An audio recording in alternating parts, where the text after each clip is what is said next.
pagi Ibu, kenalkan saya Konita Putri yang bertugas pagi hari ini. Ada yang bisa saya bantu? Jadi begini Mbak, saya kehilangan kartu berobat, sedangkan saya sekarang harus kontrol. Terus ini gimana Mbak? Baik, kalau begitu saya bantu untuk pembuatan kartu yang baru ya Bu. Boleh disebutkan namanya? Nama saya Nikmadia Mbak. Baik, data Ibu sudah saya temukan. Nanti saya buatkan kartu yang baru ya. Ibu bisa menunggu sebentar di ruang tunggu ya. Baik Mbak, makasih ya.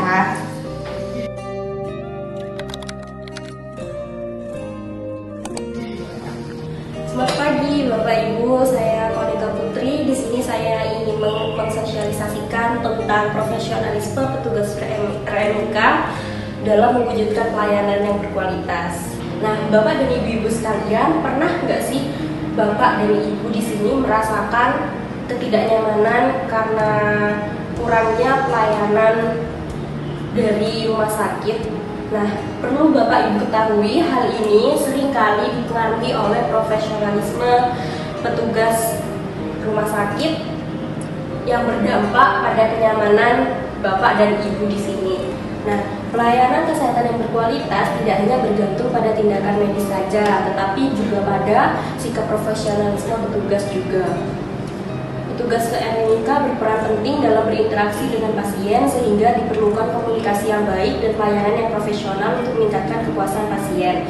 Nah, Bapak dan Ibu sekalian mungkin di sini mendapat tindakan medis yang maksimal dan mendapat obat yang baik dan cepat sembuh jika pulang dari rumah sakit kami. Tapi kenyamanan para pasien di sini juga kami dahulukan. Kalau misalkan Bapak dan Ibu di sini mengalami pelayanan yang tidak nyaman, itu akan berpengaruh buruk pada akreditasi rumah sakit kita juga.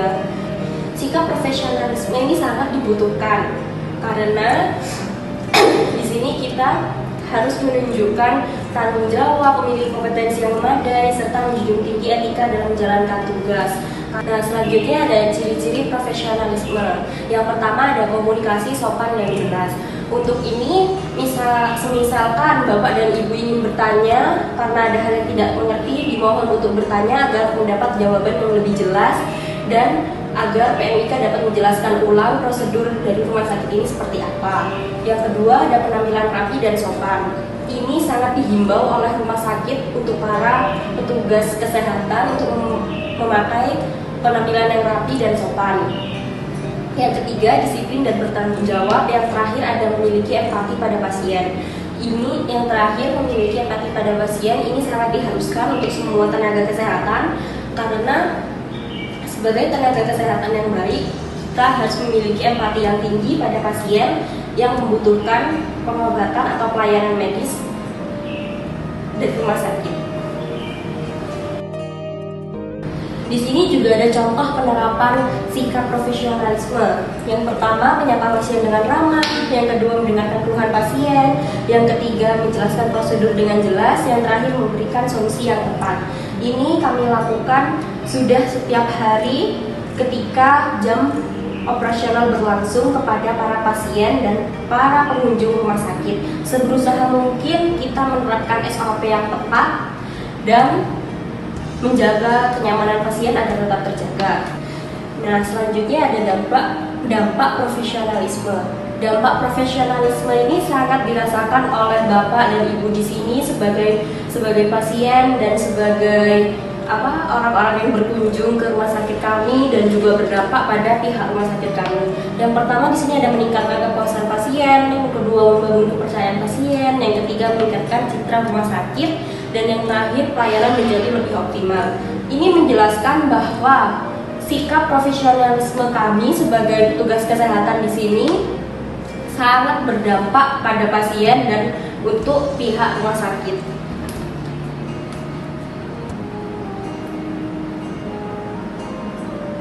Kesimpulan dari PPT yang saya sampaikan hari ini adalah profesionalisme itu sangat penting sekali. Yang kedua, kunci pelayanan berkualitas terletak di profesionalisme yang dilakukan oleh para petugas medis. Yang ketiga, profesionalisme ini juga harus diterapkan setiap hari. Dan yang paling penting, profesionalisme ini juga harus dimulai dari diri kita sendiri sebagai petugas kesehatan. Dari sekian PPT yang saya sampaikan, adakah Bapak atau Ibu di sini yang ingin bertanya? Saya izin bertanya, Mbak. Saya pernah di suatu rumah sakit melihat petugas yang tidak profesional. Jadi mereka mendahulukan keluarganya sendiri, sedangkan di antrian harusnya saya terlebih dahulu. Itu saya menegur langsung atau gimana, Mbak? Nah, jadi kalau misalkan Bapak atau Ibu di sini melihat ada petugas kesehatan yang tidak profesional, Ibu bisa menegur langsung, dan kalau ketidakprofesionalisme itu terjadi berulang, Bapak dan Ibu bisa melaporkan ke pihak rumah sakit agar ditindaklanjuti. Oh gitu ya, Mbak. Berarti kita boleh nih langsung negur ke petugasnya langsung. Sekian sosialisasi dari saya, kurang lebihnya mohon maaf. Sekian, terima kasih. Wassalamualaikum warahmatullahi wabarakatuh.